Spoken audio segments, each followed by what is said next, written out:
नमस्कार भक्तों। आज हम सुनेंगे दुर्गा सप्तशती का पंचम अध्याय।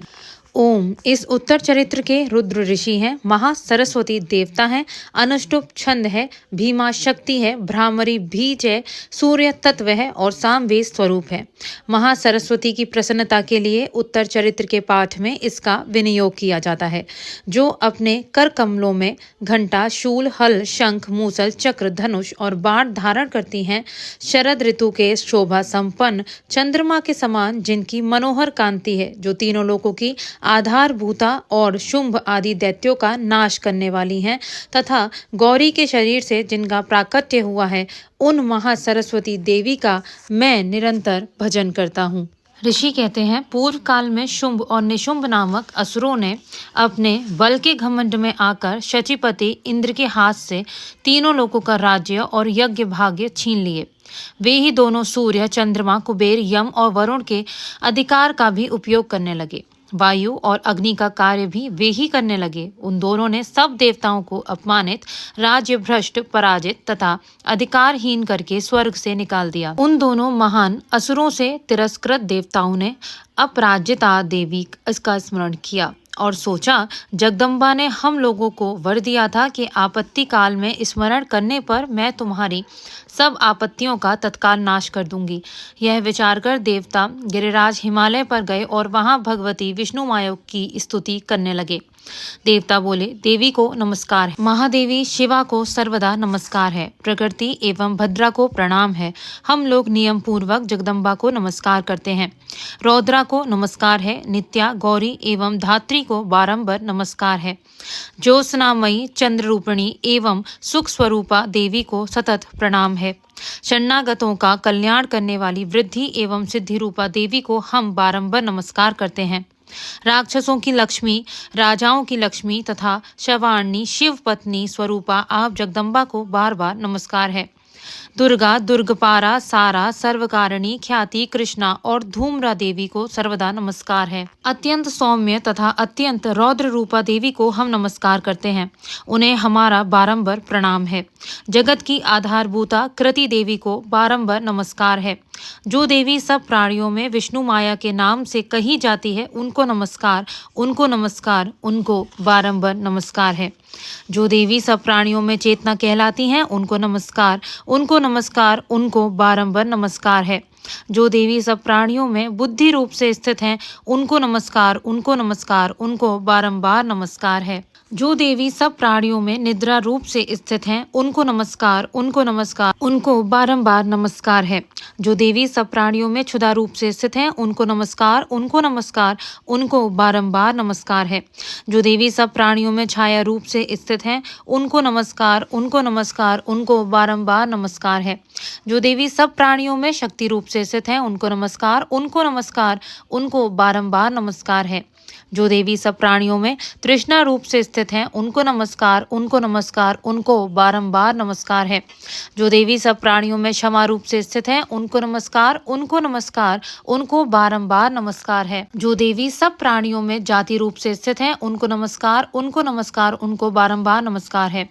जो देवी सब प्राणियों में लज्जा रूप से स्थित हैं, उनको नमस्कार, उनको नमस्कार, उनको बारंबार नमस्कार है। जो देवी सब प्राणियों में शांति रूप से स्थित हैं, उनको नमस्कार, उनको नमस्कार, उनको बारंबार नमस्कार है। जो देवी सब प्राणियों में श्रद्धा रूप से स्थित हैं, उनको नमस्कार, उनको नमस्कार, उनको बारंबार नमस्कार है। जो देवी सब प्राणियों में कांति रूप से स्थित हैं, उनको नमस्कार, उनको नमस्कार, उनको बारंबार नमस्कार है। जो देवी सब प्राणियों में लक्ष्मी रूप से स्थित हैं, उनको नमस्कार, उनको नमस्कार, उनको बारंबार नमस्कार है। जो देवी सब प्राणियों में वृत्ति रूप से स्थित हैं, उनको नमस्कार, उनको नमस्कार, उनको बारंबार नमस्कार है। जो देवी सब प्राणियों में स्मृति रूप से स्थित हैं, उनको नमस्कार, उनको नमस्कार, उनको बारंबार नमस्कार है। जो देवी सब प्राणियों में दया रूप से स्थित हैं, उनको नमस्कार, उनको नमस्कार, उनको बारंबार नमस्कार है। जो देवी सब प्राणियों में तुष्टि रूप से स्थित हैं, उनको नमस्कार, उनको नमस्कार, उनको बारंबार नमस्कार है। जो देवी सब प्राणियों में मात रूप से स्थित हैं, उनको नमस्कार, उनको नमस्कार, उनको बारंबार नमस्कार है।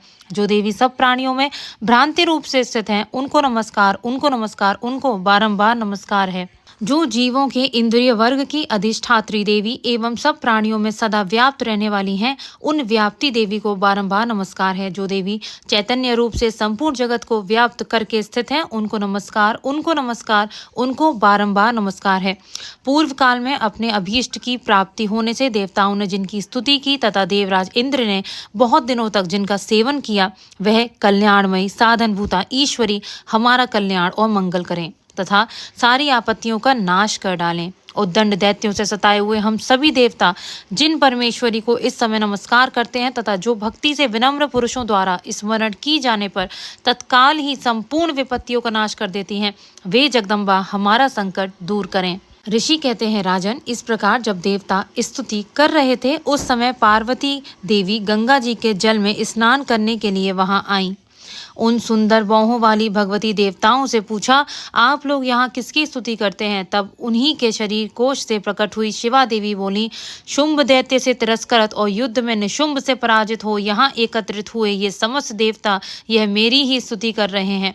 पार्वती जी के शरीर कोश से अंबिका का प्रादुर्भाव हुआ, इसलिए वे समस्त लोकों में कौशिकी कही जाती हैं। कौशिकी के प्रकट होने के बाद पार्वती देवी का शरीर काले रंग का हो गया, अतः वे हिमालय पर रहने वाली कालिका देवी के नाम से विख्यात हुई। तदंतर शुंभ निशुंभ के भृत्य चंड मुंड वहां आए और उन्होंने परम मनोहर रूप धारण करने वाली अंबिका देवी को देखा। फिर वे शुंभ के पास जाकर बोले, महाराज, एक अत्यंत मनोहर स्त्री है जो अपनी दिव्य कांति से हिमालय को प्रकाशित कर रही है। वैसा उत्तम रूप कहीं किसी ने भी नहीं देखा होगा। असुरेश्वर, पता लगाइए वह देवी कौन है और उसे ले लीजिए। स्त्रियों में तो वह रत्न है, उसका प्रत्येक अंग बहुत ही सुंदर है तथा वह अपने श्री अंगों की प्रभा से संपूर्ण दिशाओं में प्रकाश फैला रही हैं। दैत्यराज, अभी भी वह हिमालय पर ही मौजूद हैं, आप उसे देख सकते हैं। प्रभु, तीनों लोकों में मणि, हाथी और घोड़े आदि जितने भी रत्न हैं, वे सब इस समय आपके घर में शोभा पाते हैं। हाथियों में रत्नभूत एरावत, यह परिजात का वृक्ष और यह उच्चय श्रवा घोड़ा, ये सब आपने इंद्र से ले लिया है। हंसों से जुता हुआ यह विमान भी आपके आंगन में शोभा पाता है। वह रत्नभूत अद्भुत विमान जो पहले ब्रह्मा जी के पास था, अब आपके यहाँ लाया गया है। यह महापद नामक निधि आप कुबेर से छीन लाए हैं। समुद्र ने भी आपको किंजी लेखनी नाम की माला भेंट की है, जो केसरों से सुशोभित है और जिसके कमल कभी कुमलाते नहीं। सुवर्ण की भांति वर्षा करने वाला वरुण का छत्र भी आपके घर में शोभा पाता है तथा यह श्रेष्ठ रथ जो पहले प्रजापति के अधिकार में था, अब आपके पास मौजूद है। दैत्येश्वर, मृत्यु की उत्क्रांतिता नाम की शक्ति भी आपने छीन ली है तथा वरुण का पाश और समुद्र में होने वाले सब प्रकार के रत्न आपके भाई निशुंभ के अधिकार में हैं। अग्नि ने भी स्वतः शुद्ध किए हुए 2 वस्त्र आपकी सेवा में अर्पित किए हैं। दैत्यराज, इस प्रकार सभी रत्न आपने एकत्र कर लिए हैं। फिर जो यह स्त्रियों में रत्न रूप कल्याणमयी देवी हैं, इसे आप क्यों नहीं अपने अधिकार में कर लेते हैं? ऋषि कहते हैं, चंड मुंड का यह वचन सुनकर शुंभ ने महादैत्य सुग्रीव को दूत बनाकर देवी के पास भेजा और कहा, तुम मेरी आज्ञा से उसके सामने ये बातें कहना और ऐसा उपाय करना जिससे प्रसन्न होकर वह शीघ्र ही यहाँ आ जाए। वह दूत पर्वत के अत्यंत रमणीय प्रदेश में जहाँ देवी मौजूद थी गया और मधुर वाणी में कोमल वचन बोला। दूत बोला, देवी, दैत्यराज शुंभ इस समय तीनों लोकों के परमेश्वर हैं। मैं उन्हीं का भेजा हुआ दूत हूँ और यहाँ तुम्हारे ही पास आया हूँ। उनकी आज्ञा सदा सब देवता एक स्वर से मानते हैं, कोई उसका उल्लंघन नहीं कर सकता। वे संपूर्ण देवताओं को परास्त कर चुके हैं। उन्होंने तुम्हारे लिए जो संदेश दिया है उसे सुनो। संपूर्ण त्रिलोकी मेरे अधिकार में है।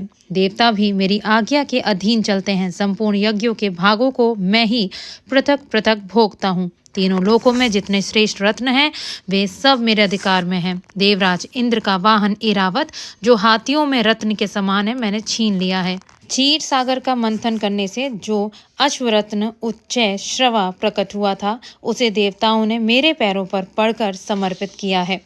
सुंदरी, उनके सिवा और भी जितने रत्न भूत पदार्थ देवताओं, गंधर्वों और नागों के पास थे, वे सब मेरे ही पास आ गए हैं। देवी, हम लोग तुम्हें संसार की स्त्रियों में रत्न मानते हैं, अतः तुम हमारे पास आ जाओ, क्योंकि रत्नों का उपभोग करने वाले हम ही हैं। चंचल कटाक्ष वालों सुंदरी, तुम मेरी या मेरे भाई महापराक्रमी निशुंभ की सेवा में आ जाओ, क्योंकि तुम रत्न स्वरूपा हो। मेरा वरण करने से तुम्हें तुलना रहित महान ऐश्वर्य की प्राप्ति होगी। अपनी बुद्धि से यह विचार कर तुम मेरी पत्नी बन जाओ। ऋषि कहते हैं, दूत के यूं कहने पर कल्याणमयी भगवती दुर्गा देवी जो इस जगत को धारण करती हैं, मन ही मन गंभीर भाव से मुस्कुराई और इस प्रकार बोली। देवी ने कहा, दूत तुमने सत्य कहा है, इसमें तनिक भी मिथ्या नहीं है। शुंभ तीनों लोकों का स्वामी है और निशुंभ भी उसी के समान पराक्रमी है, किंतु इस विषय में मैंने जो प्रतिज्ञा कर ली है उससे मिथ्या कैसे करूं? मैंने अपनी अल्प बुद्धि के कारण पहले से जो प्रतिज्ञा कर रखी है उसे सुनो। जो मुझसे संग्राम में जीत लेगा, जो मेरे अभिमान को चूर्ण कर देगा तथा संसार में जो मेरे समान बलवान होगा, वही मेरा स्वामी होगा। इसलिए शुंभ अथवा महादैत्य निशुंभ स्वयं ही यहाँ पधारे और मुझे जीतकर शीघ्र ही मेरा पाड़ी ग्रहण कर लें। इसमें विलंब की क्या आवश्यकता है? दूत बोला, देवी तुम घमंड में बरी हो, मेरे समान ऐसी बातें ना करो। तीनों लोकों में कौन सा ऐसा पुरुष है जो शुंभ निशुंभ के सामने खड़ा हो सके? देवी, अन्य दैत्यों के सामने भी सारे देवता युद्ध में नहीं ठहर सकते, फिर तुम अकेली स्त्री होकर कैसे ठहर सकती हो? जिन शुंभ आदि दैत्यों के सामने इंद्र आदि सब देवता भी युद्ध में खड़े नहीं हुए, उनके सामने तुम स्त्री होकर कैसे जाओगी? इसलिए तुम मेरे ही कहने से शुंभ निशुंभ के पास चली चलो। ऐसा करने से तुम्हारे गौरव की रक्षा होगी, अन्यथा जब वे फेश पकड़कर घसीटेंगे तब तुम्हें अपनी प्रतिष्ठा खोकर जाना पड़ेगा। देवी ने कहा, तुम्हारा कहना ठीक है, शुंभ बलवान हैं और निशुंभ भी बड़े पराक्रमी हैं, किंतु क्या करूं? मैंने पहले बिना सोचे समझे प्रतिज्ञा कर ली है, अतः अब तुम जाओ। मैंने तुमसे जो कुछ कहा है वह सब दैत्यराज से आदर पूर्वक कहना, फिर वे जो उचित जान पड़े करें। इस प्रकार श्री मार्कंडेय पुराण में सार्वणिक मनवंतर की कथा के अंतर्गत देवी महात्म्य में देवी दूत संवाद नामक 5वां अध्याय पूरा हुआ। जय माता दी। भक्तों, अगर आपको वीडियो पसंद आए तो वीडियो को लाइक करें, शेयर करें और दुर्गा सप्तशती की पूरी श्रृंखला के लिए जुड़े रहिए मेरे चैनल भक्ति विद अंशी के साथ। जय माता दी।